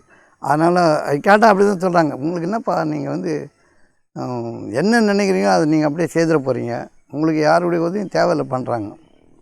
இப்படி ஒரு வழிமுறை வந்துடுது தான் பாடுபடுறது இதுக்காக தான். இப்போ நீ சோறு போடுவியா, நீ காசு கொடுப்பியா, நீ என்ன பார்த்துப்பியா, நீ உடம்பு செல்லாம் இட்டும் போவியா, இதெல்லாம் பார்த்துன்னு இருந்தால் நம்ம மனம் ஓடி நாசமாக போயிடும். வந்தாவா வரலன்னா போ, பார்த்தா பாருப்பாருன்னு வருஷம் இப்படியே இருக்குது. இந்த துறவு வந்து தேவைப்படுது. இதுக்கு தான் இந்த நல்லொழுக்கங்கள், நல்ல மனிதர்களுடைய சேர்க்கை, ஞானவான்களுடைய பேச்சு, தைரியம், திராணி, தெம்பு இதெல்லாம் கிடைக்கணும். அப்படி நீங்கள் வச்சுக்கிறதெல்லாம் பாருங்கள், நல்ல பெரிய வீடு வச்சுருப்பீங்க, கார் வச்சுருப்பீங்க, 10 விஷயம் பிரயோஜனம் இல்லை. நைட்டில் இழுத்துக்கிச்சுன்னா அவள் தான் முடிஞ்சுது. யாரும் எழுந்து வரதுக்கு கூட ரொம்ப லேட் ஆகிடும். தொண்டை காஞ்சி சத்தம் தான் நிறைய பேர் தண்ணி கேட்க முடியாமல் இழுத்துன்னு சாக போகிறோம். இப்போ ஃபஸ்ட்டு சொல்லுவார், அவங்க அப்பா செத்து போனார், ஃபஸ்ட்டு போய் கேட்டேன், கண்ணன் போய் கேட்குறாரு, எப்படி செத்தார், கிழமை எப்படி சாவான், நெஞ்சடிச்சு தான் சாவான் அப்படின்னாரு அவர். வயசானவன் வந்து தொண்டை வறண்டு சத்தமாக எவ்வளோ மூச்சுன்னே இருக்க முடியுமா? எல்லாரையும் தூக்கம் வந்தவனை மூச்சு என்னையே பார்த்துன்னு அவன் செத்துட்டான், என்ன பண்ணுறது?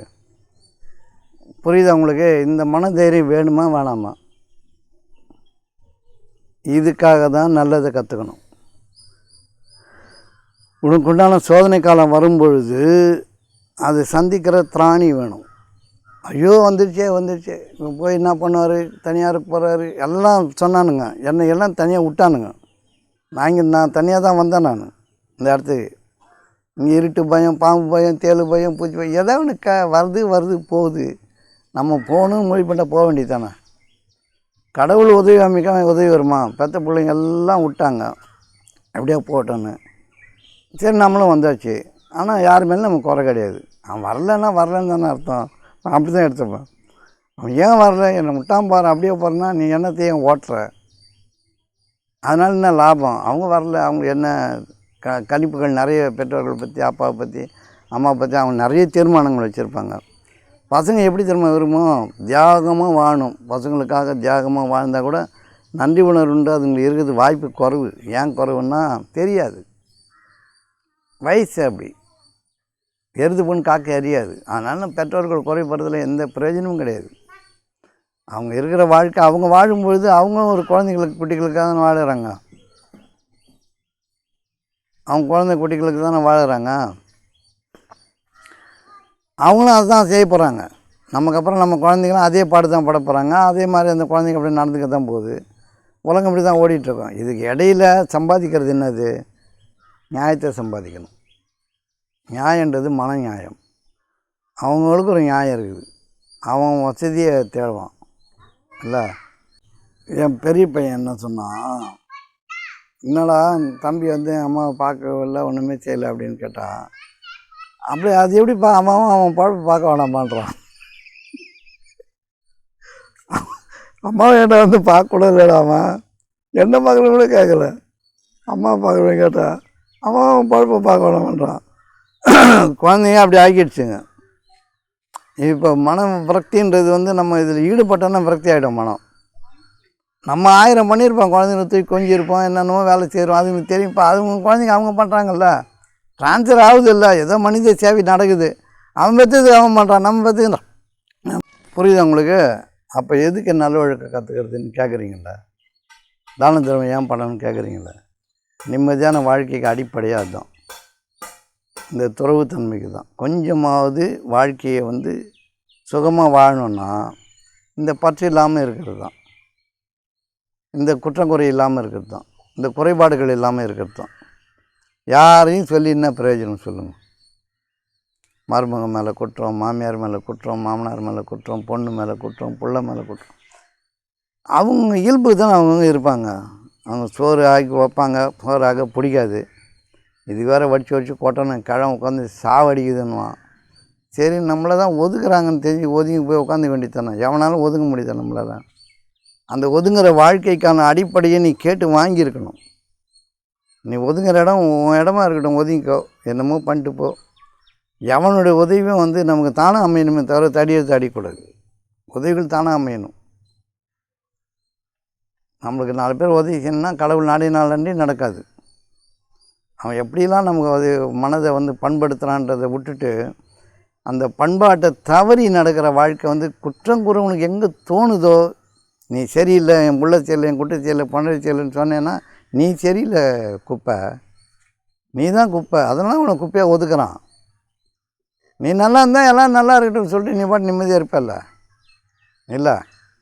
நீங்கள் யோசிச்சு பாருங்கள். நீங்கள் இந்த இடத்துக்குள்ளே நீங்கள் வந்து இப்படி இருப்பீங்களான்னு யோசிச்சு பாருங்கள்.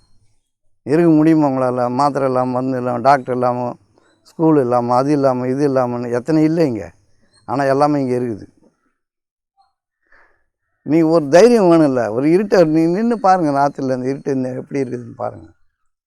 இங்கே என்னென்ன கத்துது, என்னென்ன வருது, என்னென்ன போகுது, எல்லாத்துக்கும் இடையில தான் நம்முடைய வாழ்க்கை நிம்மதியாக இருக்கணும். ஆபத்துக்களிலே வாழணும். நீங்கள் வந்து எல்லா பாதுகாப்பையும் தேடினீங்கன்னா அந்த பாதுகாப்பு உங்களை பாதுகாக்காதுன்றது உங்களுக்கு தெரியல. முடிவு ஆயிடுச்சுன்னா முடிவு ஆகிடும்.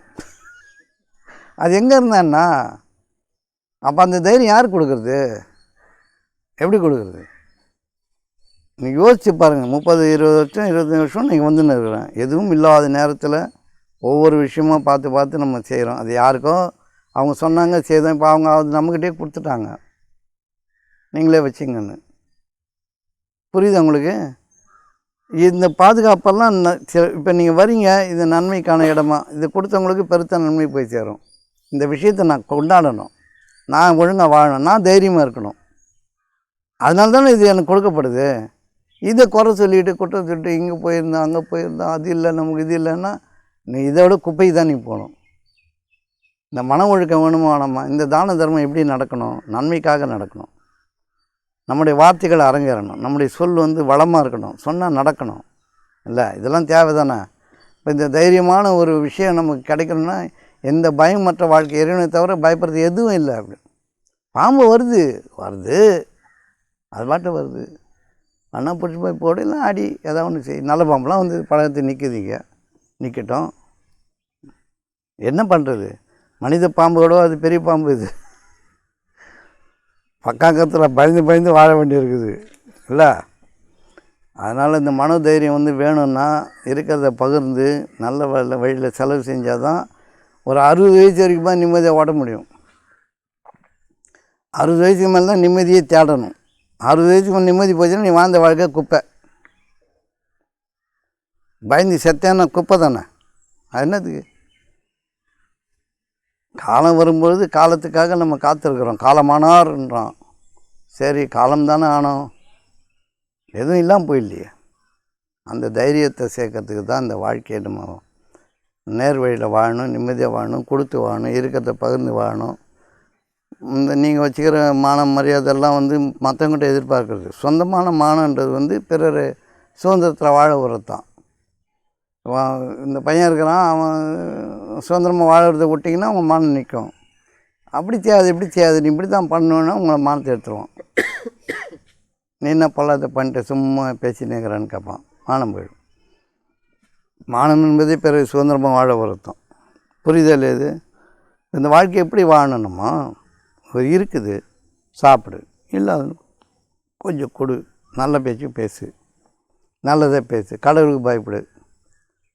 இது போயிடுமோ அது போய்டுன்னு பயப்படாது. எது இருந்தாலும் போயிடணும், போனோன்னா போயிடும். அது கடவுள் போகவே மாட்டார். போகாத ஒன்று பிடிச்சிக்கோ. யார் போக மாட்டார் நம்மளை விட்டு? உன்னை வெறுப்பதும் இல்லை, உன்னை கைவிடுவதும் இல்லை. இது சொன்னவர் கடவுள். நம்ம கூடவே எப்போ இருக்க, என் இறைவன் என்னோட இருக்கிறான், அவரை பிடிச்சிக்கோ. இறைவன் இருக்கிற இடம் எல்லாமே இருக்கும் தானே. புரியுது உங்களுக்கு?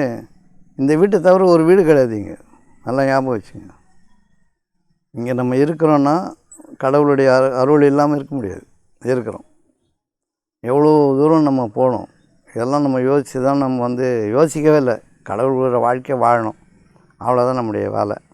என்ன பயம்? இந்த பயத்தை போக்குறதுக்கு தாங்க இது. இந்த தான தர்மங்களை செஞ்சு பகிர்ந்து வாழ்கிறோம். இந்த பொருள்லாம் உன்னை காப்பாற்றாது, மக்கள் பெருக்க உன்னை காப்பாற்றாது. உன்னுடைய பிள்ளைகளும் எல்லாமே வந்து விரண்டு ஓடுவார்கள், கைவிட்டு விடுவார்கள். அவர்களுக்கு அவர்கள் செய்த பாவமே போதுமானதாக இருக்கும். மனைவி ஈடு வைப்பான், பிள்ளை ஈடு வைப்பான், தந்தை ஈடு வைப்பான், தன்னை பாதுகாத்துக்கிறதுக்காக யாரை வேணால் ஈடு வைப்பான்னு வேதத்தில் இருக்குது. அதனால் தனித்த வாழ்க்கை, தனிமையான வாழ்க்கையில் தனித்த வாழ்க்கை, தனிமையான வாழ்க்கை அது. இப்போ கீதையிலெல்லாம் இதுதான் வெகுவாக போதிக்கப்படுது.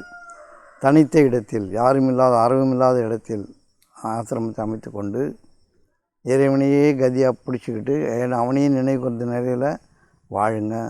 லோகக்ஷேமத்தை நான் பார்த்து கொள்கிறேன், உன்னுடைய உலக வாழ்க்கையை நான் பார்த்துக்கிறேன், நீ போய் உட்காரு. முதல்ல எவ்வளோ தூரத்தில் வந்து வரீங்க நீங்கள்? எவ்வளோ தூரத்தில் வந்து வரீங்க? இதில் சாதாரண விஷயமா?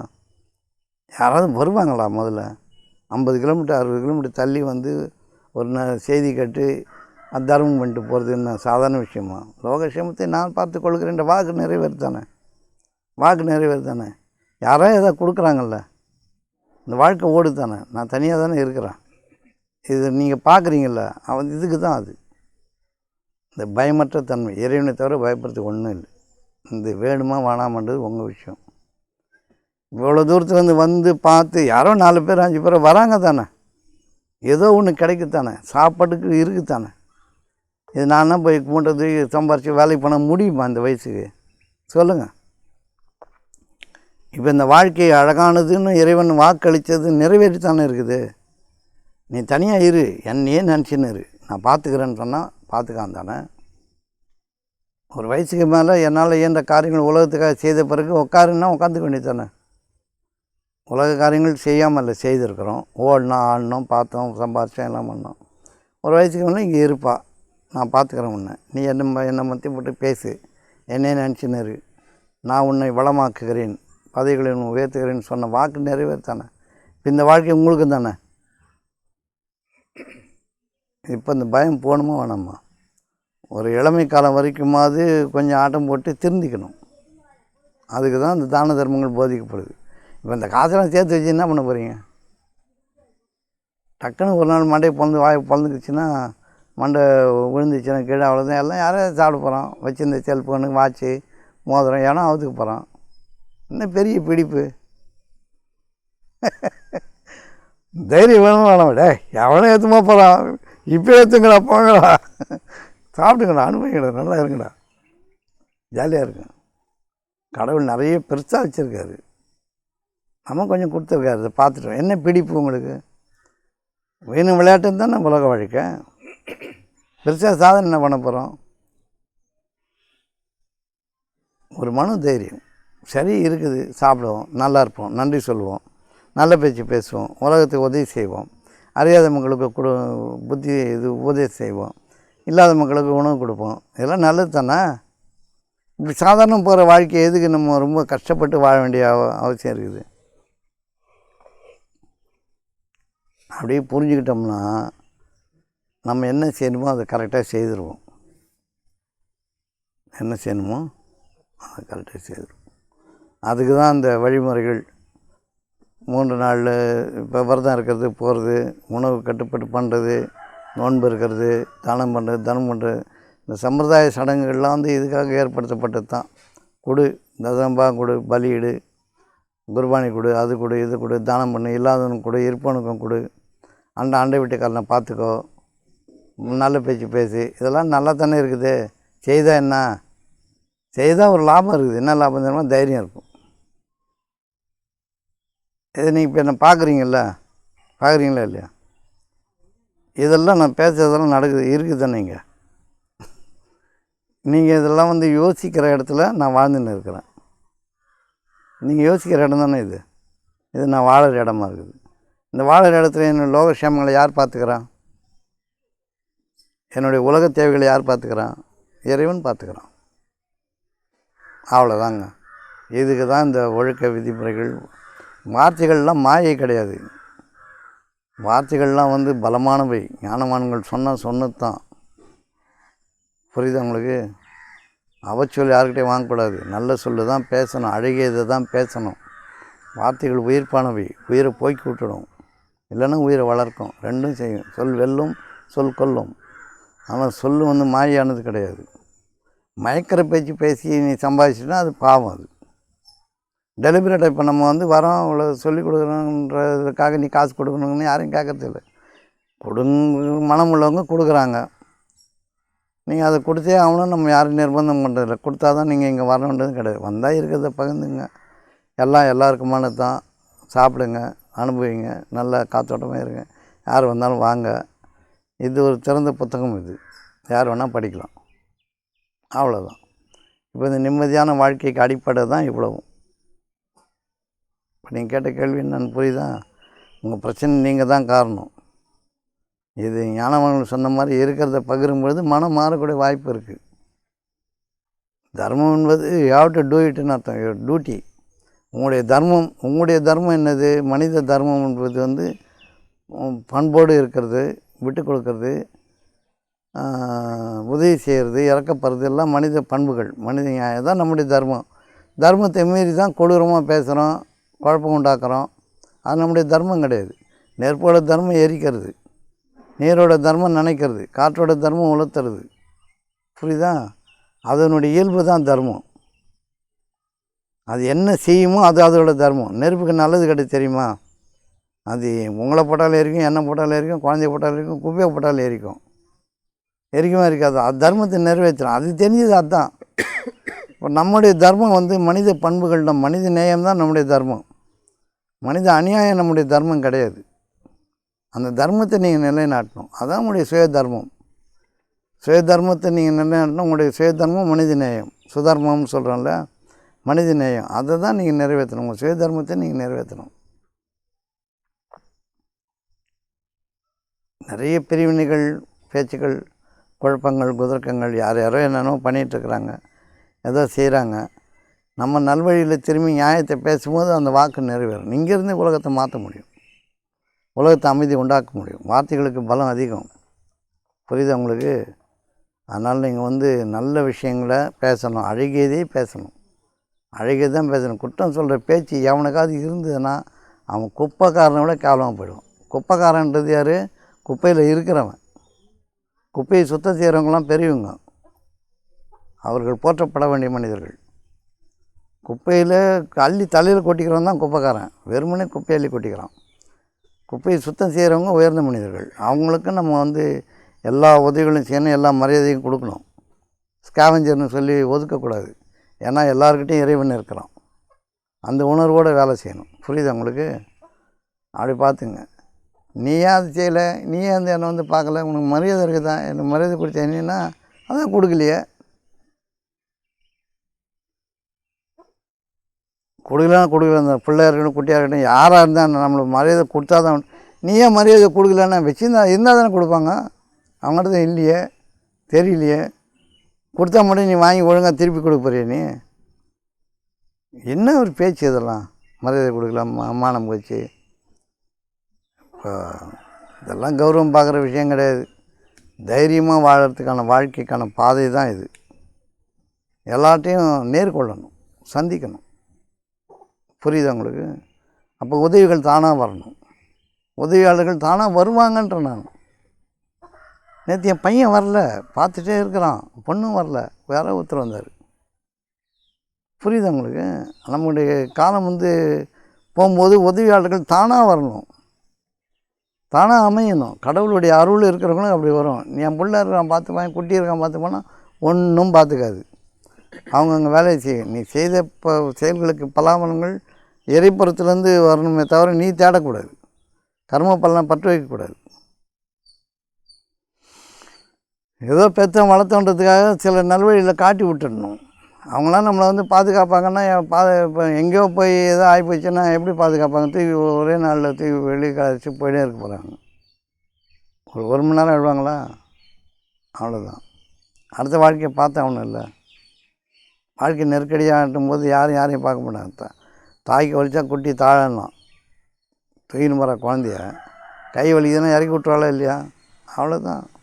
வாழ்க்கையை வந்து நம்ம அது மாதிரி சுமையை இறக்கி விட்டுடணும். இந்த எதிர்பார்ப்புன்ற சுமையை இறக்கிட்டாலே வாழ்க்கை லேசாகிடும். எந்த எதிர்பார்ப்பும் இல்லை, எக்ஸ்பெக்டேஷன். அதுதான் கடவுளுக்கு எண்ணெய் வைக்கிறது. இது என்னை காப்பாற்றணும், கடவுள் மட்டும்தான் காப்பாற்ற முடியும். ஆகவே இந்த வாழ்க்கையை நீங்கள் அழகாக வாழ வேண்டும் என்றால் நீங்கள் தனித்திருங்கள், விழித்திருங்கள், பசித்திருங்கள். இதுதான் வள்ளலார் சொன்னது. விழிப்பாருங்கள். விழிப்பாக இருக்கிறது என்னதுன்னா உங்கள் வாழ்க்கையை நீங்கள் எப்படி வாழணுன்றது விழிப்பாக இருக்கணும்.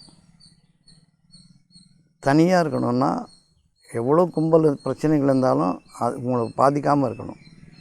பசித்து இருக்கணும்னா இன்னொருத்தன் பசி தெரியணும்னா நீங்கள் பசியோடு இருந்தால் தான் தெரியும். அப்போ தான் உணவளிக்கிறது, தானம் பண்ணுற எண்ணெல்லாம் வரும்.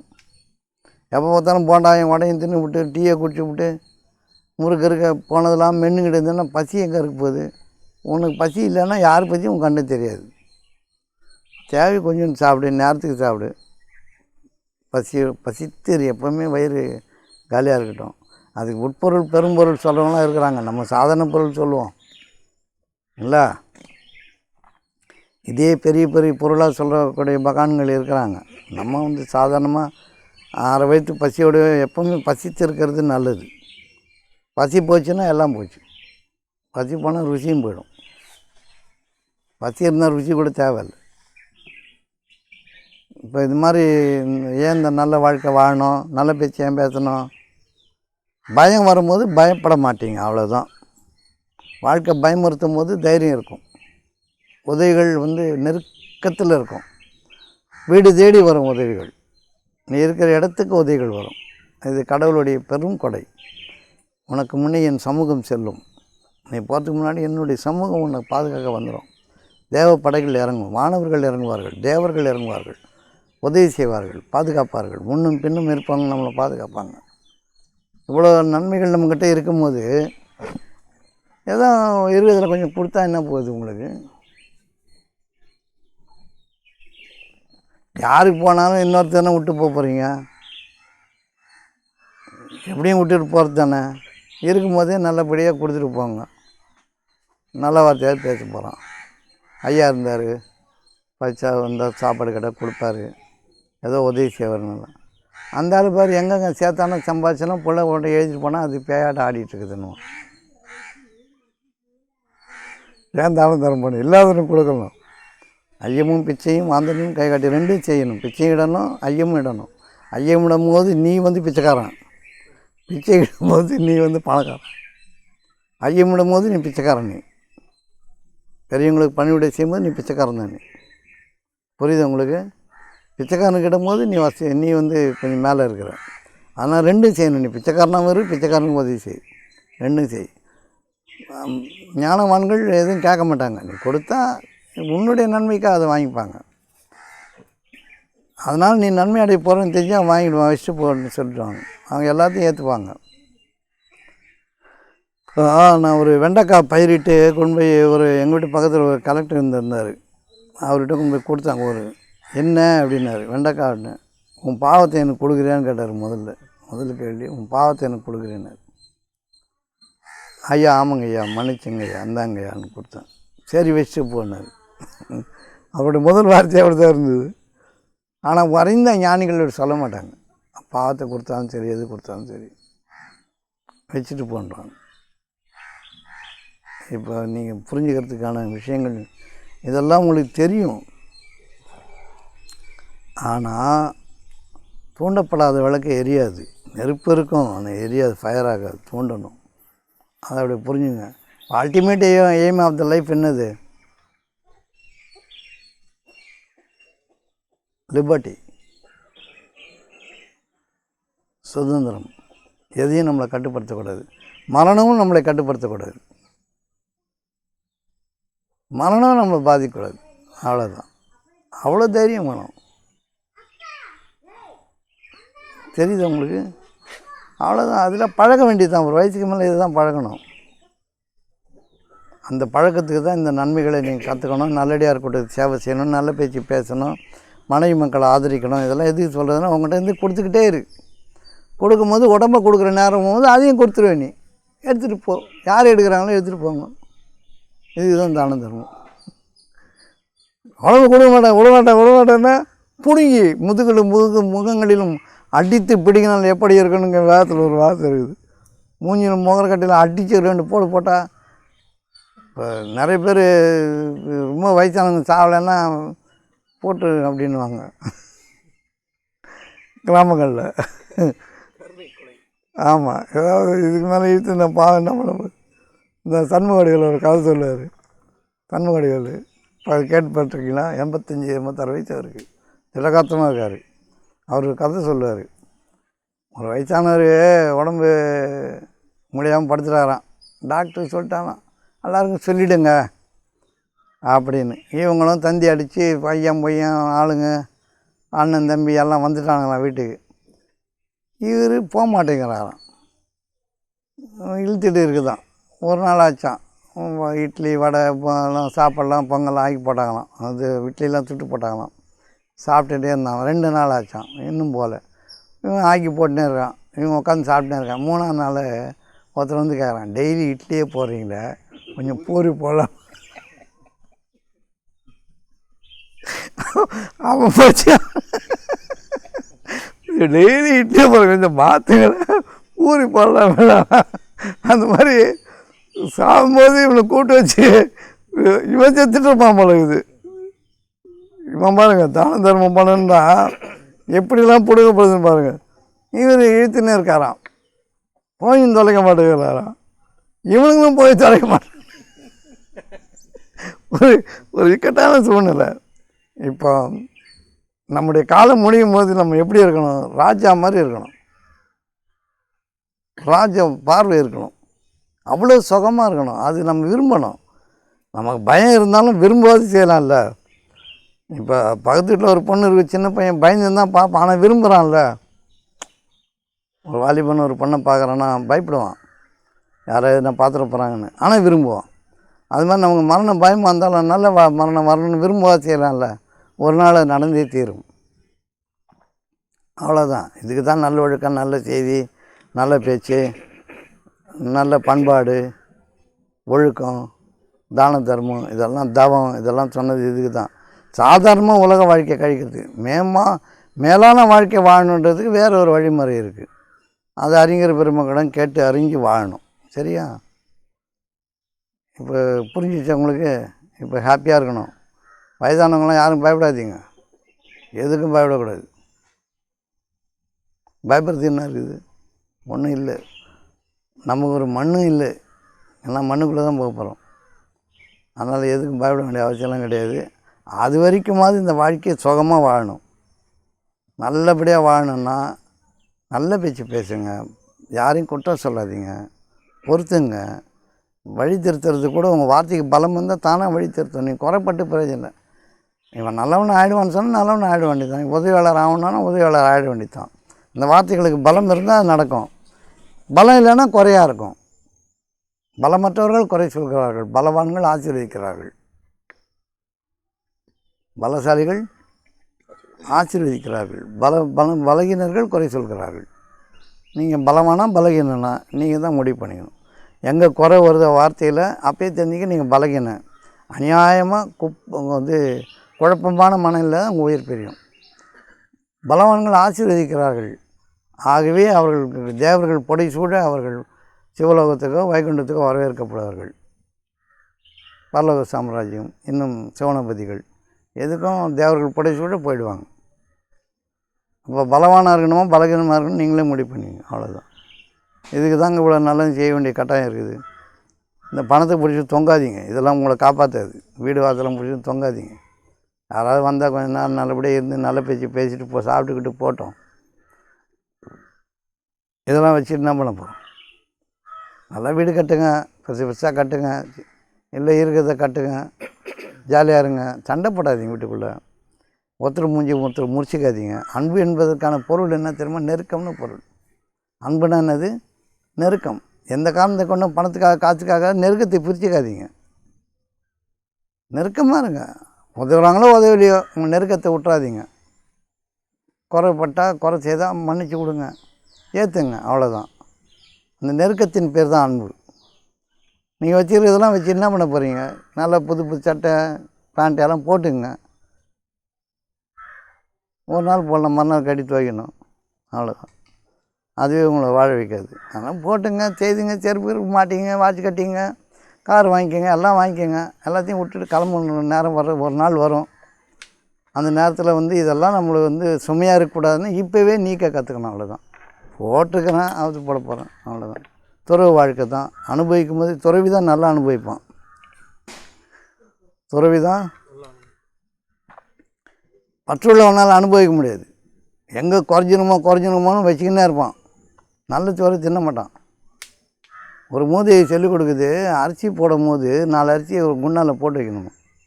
ஒரு கை அரிசி, இப்போ 1 கிலோ சோறு போடுறீங்கன்னா ஒரு கை அரிசி எடுத்து குண்டானில் போட்டு வச்சா அது ஒரு நாள் ரொம்பி அந்த அரிசியில் சோறாக்கலான்னு. நல்லா யோசிங்க. 2 பேர் இருந்தால் 4 பேருக்கு சோறாக்குங்க, 2 பேர் சாப்பிடுங்க. யாரும் வரலைன்னா திரும்பி கொட்டுங்க. 4 பேர் இருந்தால் 8 பேருக்கு சோறாக்குங்க.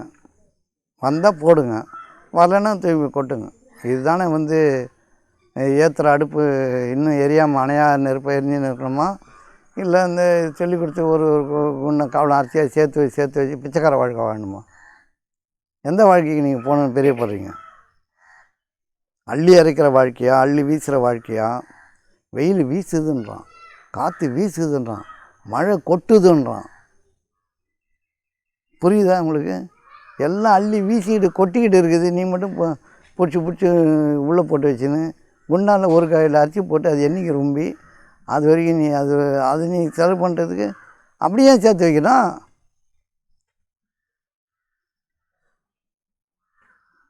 புரியுதா உங்களுக்கு? வாயை கட்டி வயிற்ற கட்டிலாம் சேர்க்கக்கூடாது. என்னத்தை சேர்த்து என்ன பண்ண போகிறோம்? நல்லா சாப்பிட்டு இருங்க, நல்ல பேச்சு பேசுங்க. இறைவன் உங்களை உலக சேமங்களாக நான் பார்த்துக்கிறேன் என்ன நினச்சின்னுறா. இறைவன் நினைக்கிறதுன்றது நல்லது நினைக்கிறது தான், வேறு ஒன்றுமே இல்லை. அதில் ரகசியம் நல்லது நினைக்கிறது, பிறருக்கான வாழ்க்கைக்கு உதவியாக இருக்கிறது, அவ்வளோதான். எவ்வளோ பண்ணாலும் என் மண்டையில் ஏறாதுன்னா அது உங்கள் இஷ்டம். அதுக்காக இருக்கிறதுனா அள்ளி வீசுறதா? வீசி பாரு, உனக்கு எப்படி வேக்கம் இருக்கிற இடத்துல காற்று ரொம்ப மாதிரி ரொம்பவும் வாக்கியமானால் காற்று ரொம்பன்னு சயின்ஸ் சொல்லுதில்ல, சொல்லுதா இல்லையா? நீ வீசினா தானே வேக்யூம் ஆவ.